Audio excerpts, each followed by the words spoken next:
The main subject of the scroll is the war which will take place when the exiles of the Sons of Light return from the wilderness of the nations to encamp in the wilderness of Jerusalem. Now here is the big mystery of God.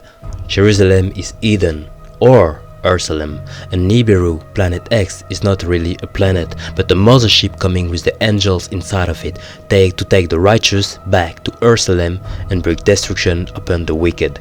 Now, Ursalem being in the 5th dimension, it's a secret place on the earth, which is half physical and half spiritual.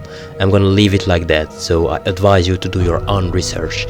Now, let's continue. So the war, which will take place when the exiles of the Sons of Light return from the wilderness of the nations to encamp in the wilderness of Jerusalem, this war will be fought between the sons of Levi, Judah and Benjamin, and the rest of the tribes of Israel, assisted by the powers of light and justice and the angels appointing over them against the enemies of Israel, at whose head stands a nation called Kittem.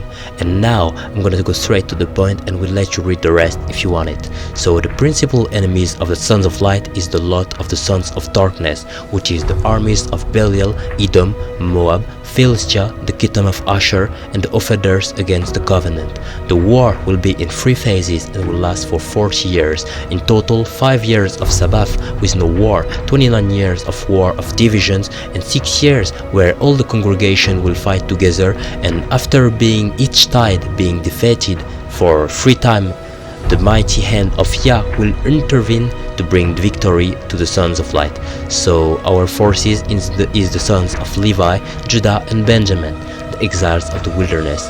It also talks about the specific rules of war and law of purity to follow regarding our sexual organ, because in the day appointed we will fight with the angels being at communion with them, and since they are linked to the Father we have to be pure.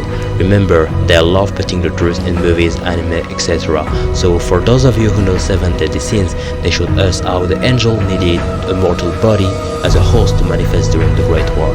In Genesis 15 verses 18 to 21 we got the covenant with Abraham to give the land to his descendants. So in the scroll it says that our ancestor inherited 7 lands, from the Hittites to the Jebusites, but in reality it's 10 lands, and the rest will be inherited in the last days. So which led the Kenizzites and the Cadmonites, who represent the Arabs, the Shalmaites, the Nabateans, the Turks, Asia, Spain, Damascus, Edom and Moab, and the beginning of the sons of Ammon.